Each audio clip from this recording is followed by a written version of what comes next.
MSW Media.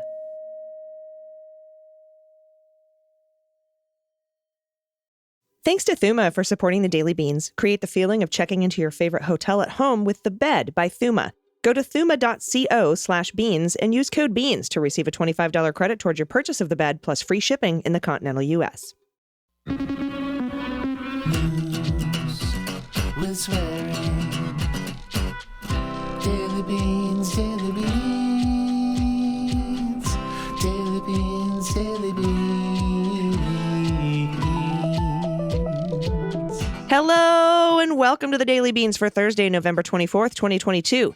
Today, the Department of Justice is seeking the testimony of former Vice President Mike Pence. Smartmatic subpoenas Christina Bobb and an OAN host in their defamation suit. Assistant US Attorney Mary Dohrmann is being pulled off January 6th rioter cases. FIFA bans One Love armbands, and Germany protests.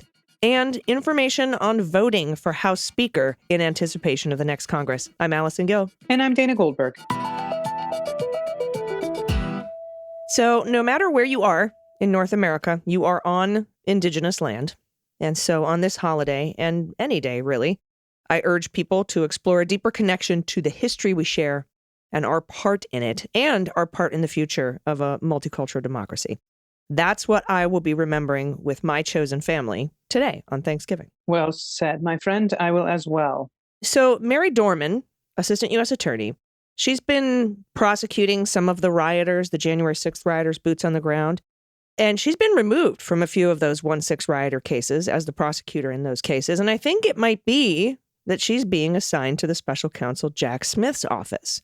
I think we'll soon know once his team is put together. I am still, Dana, obsessively refreshing Pacer to see if we get the 11th Circuit ruling in the special master case. So far, no dice. But we do have a great show today. It's a slow news day because it's the day before a holiday. But we have some grateful messages from MSW family podcasters, as well as listener-submitted good news. But there's some late-breaking holiday week stories. So let's hit the hot notes. Hot notes. First up, and this is a big one. This is huge breaking news today from Schmidt and Haberman at the Times, confirmed by Kyle Cheney and Gerstein at Politico and Hugo Lowell at The Guardian. Everyone's weighing in now. Everyone's got their source. And the Justice Department is seeking to question former Vice President Mike Pence as a witness in connection with its criminal probe into former President Trump's efforts to stay in power after he lost, because he's a loser. Mr. Pence, according to people familiar with his thinking, is open to considering the request, recognizing that the Justice Department's criminal investigation is different from the inquiry by the January 6th House Committee, whose overtures he flatly rejected. Complicating the situation is whether Donald would try to invoke executive privilege to stop him or limit his testimony. That is a step that he has taken with no success so far with other former officials. Pence was present for some of the critical moments in which Trump and his allies schemed to keep him in office and block the congressional certification of Biden's victory. An agreement for him to cooperate would be the latest remarkable twist in an investigation that's already fraught with legal and political consequences involving a former president who is now declared as a candidate to run for the White House and whose potential rivals for the 2024 Republican nomination include Mike Pence. Now, it was Thomas Wyndham. Remember the whole thing we did on Thomas Wyndham? Oh, yes. One of the lead investigators examining the efforts to overturn the election. It was him who reached out to Pence's team in the weeks before Garland appointed Jack Smith as special counsel to oversee this investigation and the documents case. That's according to one of the people familiar with the matter. Garland has said that the appointment of special counsel Jack Smith will not slow or flag the investigation. Officials at the Justice Department declined to comment because that's what they do. The discussion about questioning Pence, the discussions are said to be in their early stages. Pence has not been subpoenaed. And so I want to, everyone's kind of mad that, well, why is he considering? What the fuck? Just get in there. First of all, Pence is not a target in this particular investigation, at least not that we know of. He's actually the victim, believe it or I hate not. to say it, but it's true. Yeah. And, the news that he's considering it is big and important news. We don't just sit on news until it becomes cool and dramatic. They report it as soon as they know about it. And it's always better to get voluntary testimony than it is to have to issue a subpoena. Although many of the previous folks, like, Hirschman, Jacob, Short, the Pats, Cipollone, and Philbin, asked for a subpoena and asked the Department of Justice to get an order compelling them to testify because they just, they want to be able to say, look, man, I had to, or I was going to go to jail. So I imagine that a similar thing could happen here unless Pence decides to voluntarily come in. He could flip, he could not, but he's walking a very fine line, Dana, between trying not to piss off Trump's base, who he hopes would vote for him in a 2024 presidential election. I promise you, Mike, they will not. Oh, yeah. But that's he's trying to be as, quiet and cowardly as he possibly can. But that's going on. It's a big deal. We'll have more as it develops. Yes, we will. And Smartmatic, they served former President Donald Trump's lawyer and one time One America News talking head, Christina Bobb, with a subpoena for documents that the company seeks over their multi-billion-dollar defamation claims against Fox News relating to the 2020 presidential election. Made public in a court filing on Tuesday, the subpoena seeks broad categories of documents from Bobb, but not her testimony yet.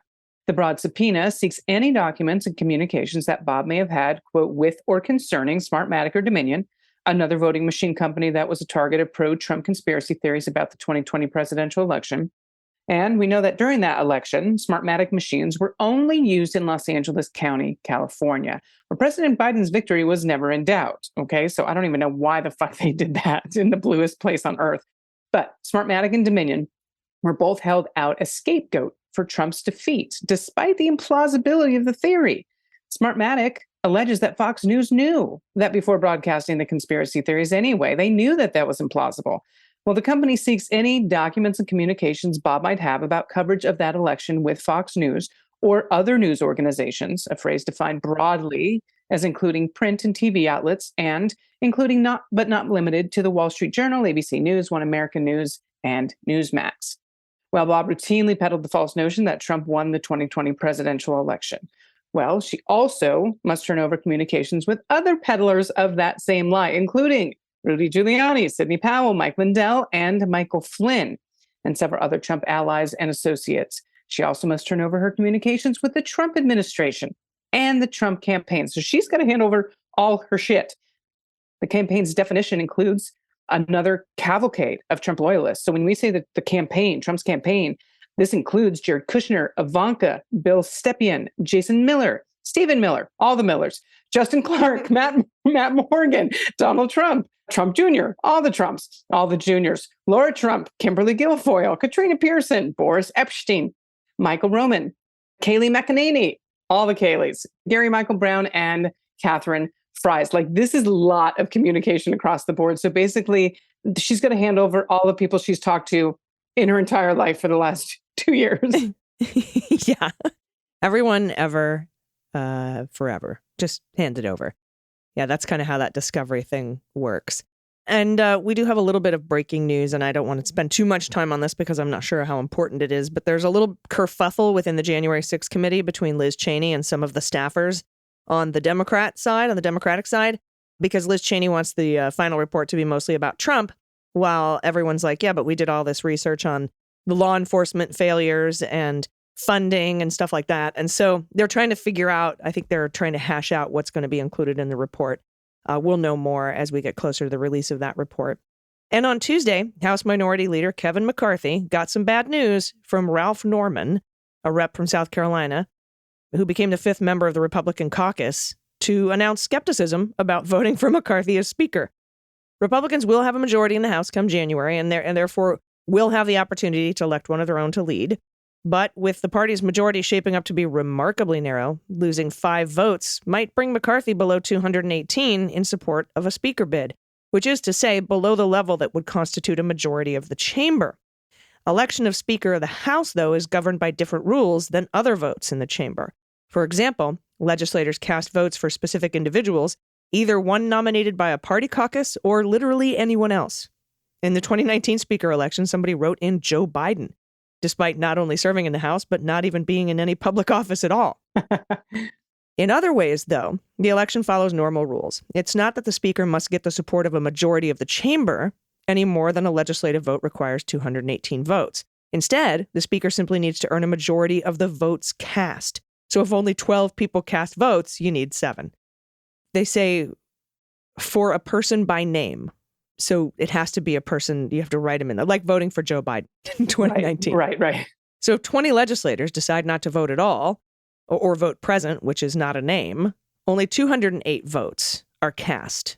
There would only be 415, and you only need 208 for the majority. So imagine that McCarthy has a majority of 222 Republicans. If Norman and the other 5 skeptics choose to vote present or to abstain, McCarthy only needs 216 votes to be elected Speaker out of 217 other Republicans. That's pretty close. In other words, the question isn't whether McCarthy has 218 votes, it's whether those legislators who don't want to vote for him vote for someone else, potentially forcing the Speaker election to a second or third ballot. Or further, those Speaker votes that settled for a plurality followed dozens of votes that resulted in no one getting a majority. The bigger question, really, is whether the legislators loudly protesting McCarthy's leadership would actually really want to block it or just be heard loudly protesting. We won't know the answer to that until the votes for the Speaker are cast. But get your popcorn. Get your popcorn indeed. And we're going to football. When I say football, I mean the European kind. The German national team has decided to protest against FIFA's decision to ban the, quote, One Love armband after World Soccer's governing body instructed the referees to punish the captains of the teams with a yellow card if they didn't wear an official captain's band. The decision was arrived at after a long week full of discussions about the topic. England, Germany, Belgium, Netherlands, Denmark, Wales, and Switzerland issued a joint statement on Monday confirming that they will not wear the One Love armband at the FIFA World Cup in Qatar due to the potential sporting sanctions, because Qatar is an asshole when it comes to diversity. FIFA has made it clear that any player wearing the proposed One Love armband promoting diversity and inclusion will be issued a yellow card. At the same time, FIFA has brought forward their own no discrimination campaign, which was only due to come into effect from the quarterfinals, and all captains will now be permitted to wear one of those armbands for the entirety of the tournament. Manuel Neuer, the German captain, wore the no discrimination armband against Japan for the opening game of the team coached by Hansi Flick. Now, at that time, the whole team, this was a big deal. This was Germany. The whole team placed their hands over their mouths during the traditional team photo before the match against Japan to send a message to the world. Now, the German FA issued a statement after the picture explained the gestures of protest at the ongoing World Cup in Qatar. And this is a quote: "It wasn't about making a political statement. Human rights are non-negotiable. That should be taken for granted, but it still isn't the case. That's why this message is so important to us. Denying us the armband is the same as denying us a voice. We stand by our position. We wanted to use our captain's armband to take a stand for values that we hold in Germany's national team, which is diversity and mutual respect. Together, we, with other nations, we wanted our voice to be heard." For Germany to be the country to do this, I thought was a big deal. Now, while Germany players are staging their protests on the field, Federal Minister of the Interior and Community Nancy Faeser joined FIFA, their head, Gianni Infantino, in the stands wearing the armband that he has banned the players from donning, which is so fucking annoying.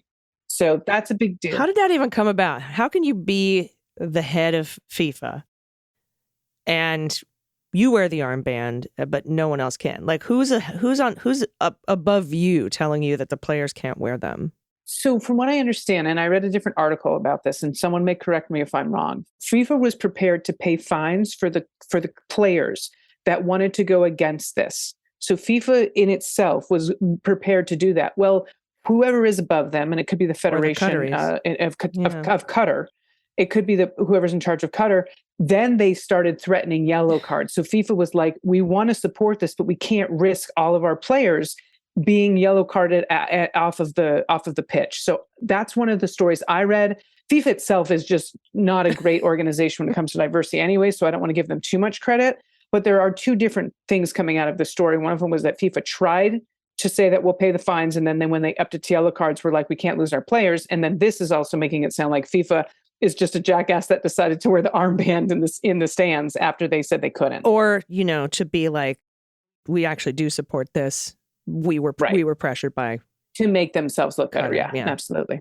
Yeah. All right. Well, thank you for all that. And let me, you know what? While we're at it, I'm just going to check. I'm just going to check over here on Okay. Pacer and see if this has come in yet. You check that. I'm sure that there's some football fans out there that if I'm wrong, please send in a correction. I'm happy to be wrong about this, but those are the stories that I read. Yeah. Nope, nothing. All right. Sorry, everybody.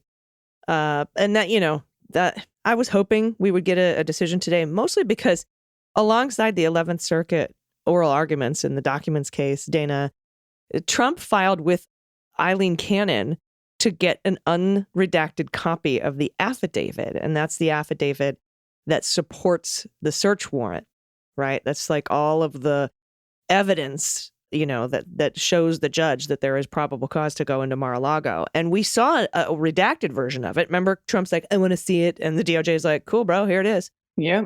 But we have to redact certain things, with sources and methods, privacy, people, witnesses, and shit like that. And now Trump wants the unredacted version. And I was hoping that the 11th Circuit would come out and kick Eileen Cannon off this fucking case altogether before she could, say, okay, cool, here it is. Like, I'm a little worried about that. Like, I feel like it's a little bit of a race against the clock, but nothing yet. But we will keep you posted. We'll be right back with some good news and gratitude. Stay with us. After these messages, we'll be right back.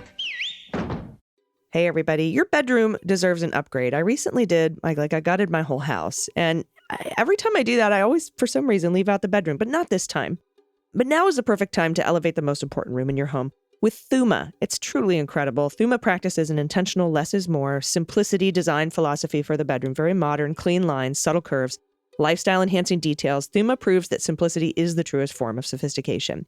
I recently bought The Bed by Thuma. It's just called The Bed, like the fumble or the drive. The Bed. It's handcrafted from eco-friendly, upcycled, high-quality wood with beautiful, unique variations in the grain. It's so beautiful. And it's made for how you live. It's The Bed. It's, like I said, it's by Thuma. It's backed with a lifetime warranty. Ships right to your door in 3 easy-to-move boxes. It only takes about 5-ish minutes or so to assemble with no tools required. It's got Japanese joinery. It's really awesome. I was able to build it myself in just a few minutes. And along with the bed, Thuma offers other bedroom essentials to elevate bedtime. They have the mattress, the nightstand, the side table, and the tray. They're perfect complements to the bed. So create that feeling of checking into your favorite boutique hotel suite, but at home with The Bed by Thuma. And right now, if you go to thuma.co/beans, you get to receive $25 credit towards your purchase of the bed, plus free shipping in the continental U.S. Again, that's Thuma, THUMA.co/beans. Thuma.co/beans for a $25 credit. Everybody, welcome back. It's time for the good news. Good news, everyone. Then good news, everyone.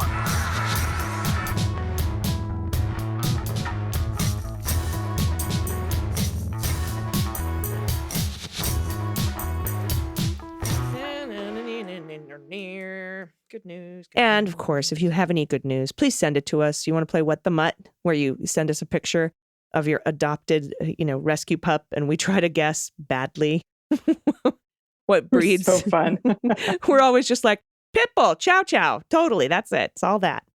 You can send it to us. That, and also if you want to give a shout out to somebody you love, something that you're grateful for, we can do gratefulness any day. We don't have to do it on this day. Just we don't have to relegate it to this one holiday.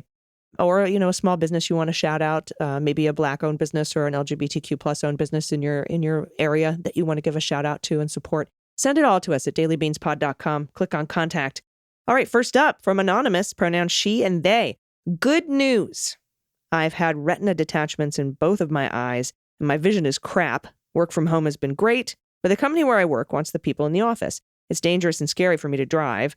It's been getting worse as it gets darker earlier. I know what you mean.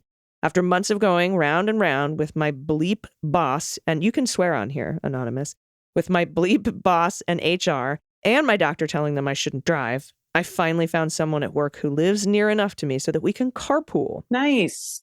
There is so much rejoicing. I don't have to panic on the way home anymore. It was hard to ask, but my coworker is sweet and she was glad to help. Why don't they just give you fucking telework? For pet tax, please see my void bibbe Tybalt. Oh, sounds like Kibble. Tybalt. Princess of cats enjoying porch time. Oh. Is that a blip? Or is Yep, that that's something red under? Oh, I can't tell. Yep. I want it to be a blap. So yeah. And look at Look at the those eyes. My right? goodness. Oh my God. Cuddly Turtle, thank you so much. Oh. Pronouns she and her. You want good Oh. news? Check. Halloween photos? Check. Baby pictures for Dana? Check. Sorry, no frog orgy. Oh. Meet Kate, Leguminati in training. We did not think we were having children when the adoption stork changed our lives. The beautiful quilt in the Halloween pic was made by a friend. She is Paradox Designs Shop on Etsy. And shop is SHOPPE. Paradox Design Shop on Etsy. There'll be a link in the notes. And look at this perfect baby. Quilt is Look at the second amazing. photo. I know. I'm loving this quilt. Look at the third photo. So it's Paradox Designs Shoppy. I love that you're still on that. Look at the baby. I am. I'm looking at the baby. I'm Look, just hey, kidding. I asked for frog orgies, okay? There's almost an animal orgy in the quilt on the second picture. They're just sort of sitting around. They're sitting around waiting, going, should we now? Is the baby asleep? Is it asleep? Should we do it now? There is a rabbit. Yeah. Mm-hmm. And that beaver is definitely checking out the rabbit. Look, that second picture with the baby with the crossed legs. I know. Oh my God. I love the very skeptical face in the third picture. Look at the you know what? The little pursed little baby lips in the first picture. Just see, and they just got little mittens on her fingers so it doesn't scratch her own face. The third picture, she's like, what the fuck? Yep. She's a little like skeptical. She's given a little little 11s there, a little like a Yep. Susan Collins, right? Like I love that. She's a little definitely brow writing an furrow. email in her head. Yeah. She is so adorable. I didn't mean to compare her to Susan Collins. That's awful. But seriously, thank you for these. You got them all. You got them all. Pet pics, Halloween. Kate And is babies. perfect. Thank you, thank you, thank you.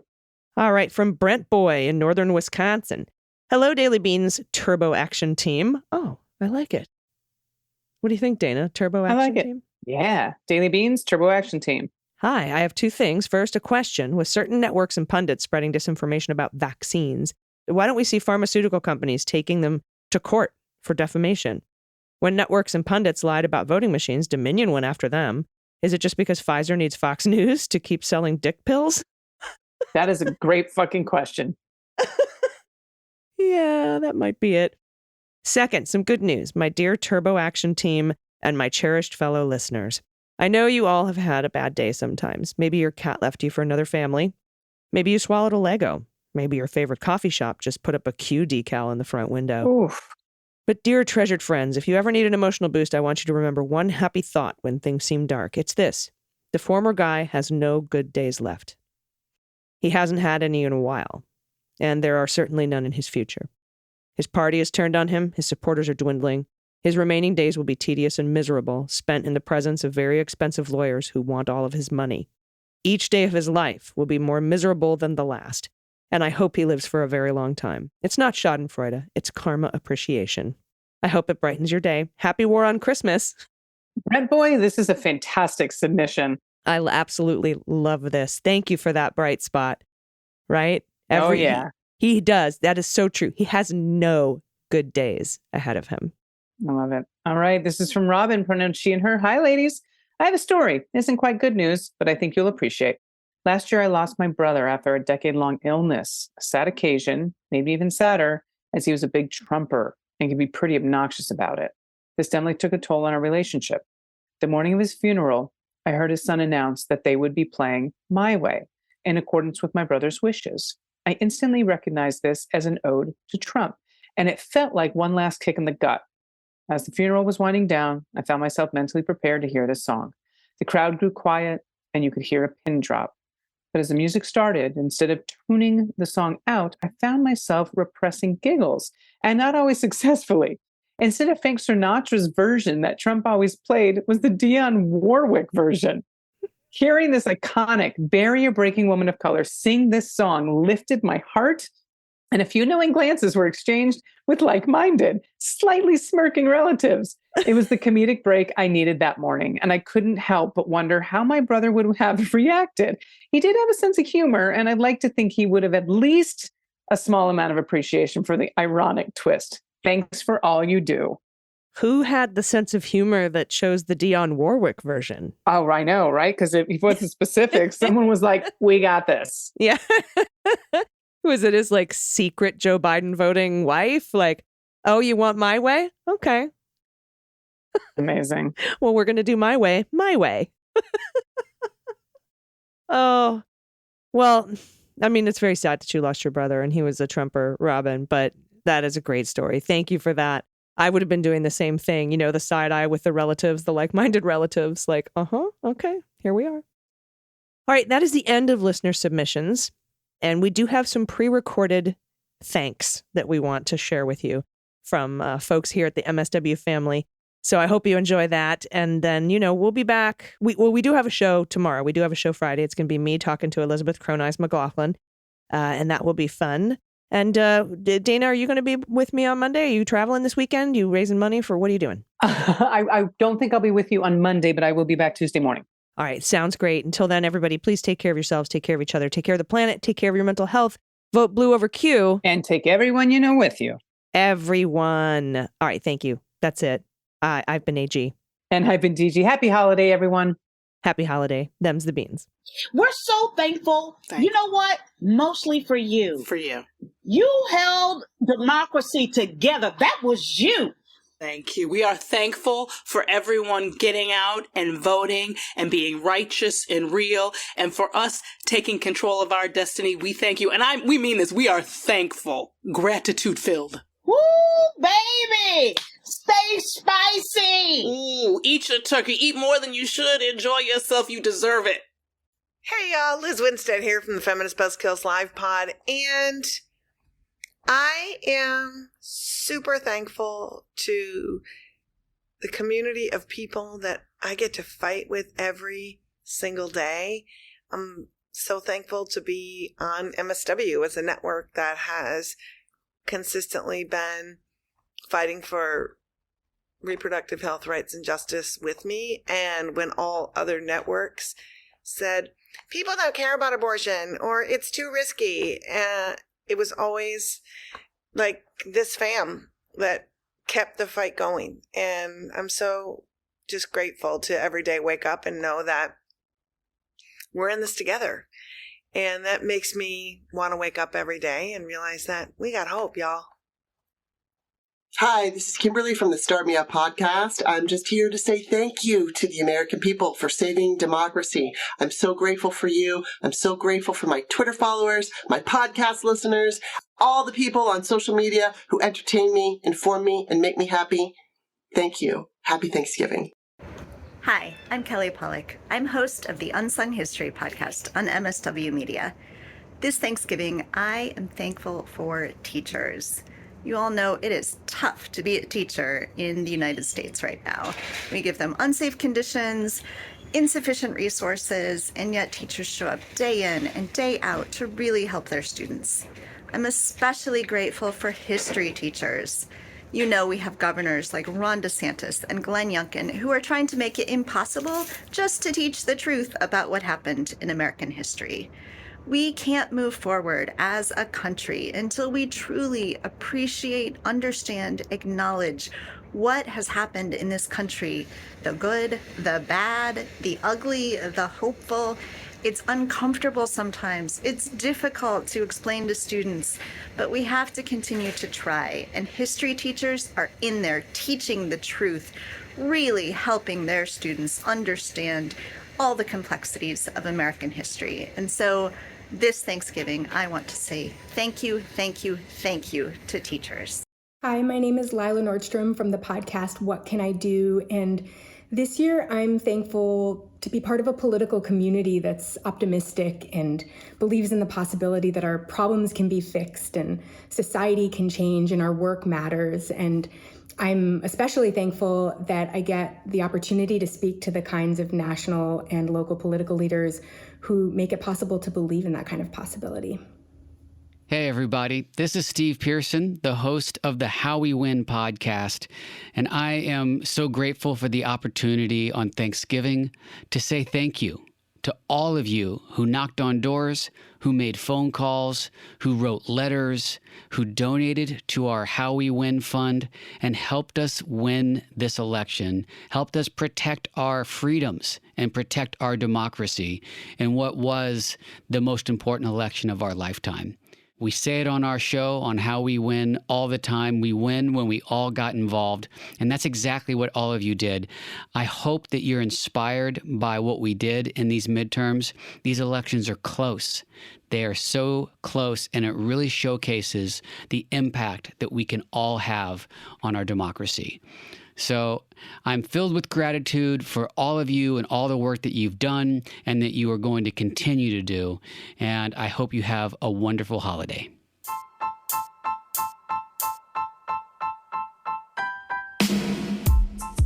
What's up, world? Hey, my name is Conroy Smith. And I'm Tony Morton. And we are Authentically Us, the podcast where we talk about what it means to be authentic in everything that we do. Hey, in this season, I am truly thankful for just the real, authentic conversations that we intentionally have been able to have with our family, our friends, and our wonderful guests.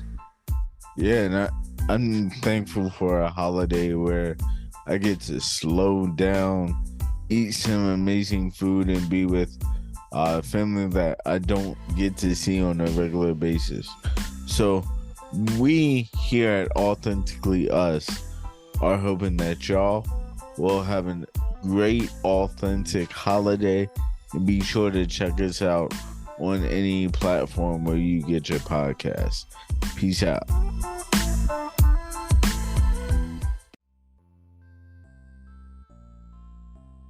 The Daily Beans is written and executive produced by Allison Gill, with additional research and reporting by Dana Goldberg and Aimee Carrero.